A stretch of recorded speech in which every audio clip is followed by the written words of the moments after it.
Toujours dans cette affaire du Aleph et du Shin, il y a un cas très intéressant qu'on retrouve d'ailleurs à propos de l'astrologie, puisque dans le Talmud, dans le traité Shabbat, il y a un débat sur Yesh Mazal ou Ein Mazal. Est-ce que les Juifs ont un Mazal ou est-ce qu'ils n'ont pas de Mazal? Le mot Mazal renvoyant à ce qu'on dit à l'astrologie d'une manière ou d'une autre.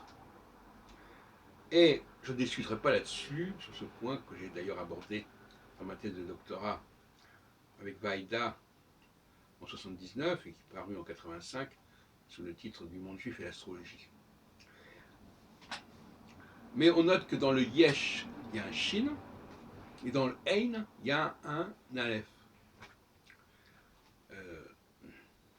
Donc, c'est assez étrange d'une certaine manière. On retrouve d'ailleurs ce Ein dans Ein Sof, l'infini, avec un Aleph. La forme de négation en hébreu est toujours bâtie sur le Ein, sur le Aleph. Eineni rotsei, je ne veux pas, etc. Donc, qu'est-ce que ça signifie? Que le Aleph indique les notions de négation ou le refus de limite, Ein Sof, par exemple, et que le Yesh serait justement l'affirmation. Est-ce que ça veut dire que l'affirmation est moins vraie et moins valable que la négation? On peut se poser la question. Voyez-vous, donc encore d'autres horizons qui s'ouvrent là et qui sont assez décoiffants. Bon, c'est une thèse que je défends depuis pas très longtemps.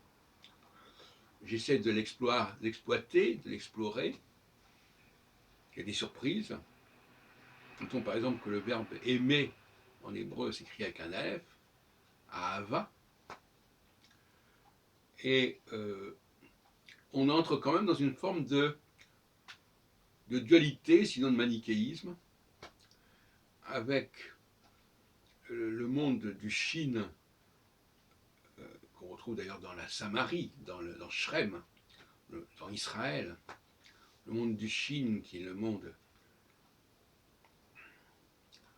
de ce qui est en bas, de ce qui est inférieur. Et d'une certaine manière, les Israélites sont dominés par les Judéens. Et d'ailleurs, dans Yehuda, on retrouve le Dalet de Adam.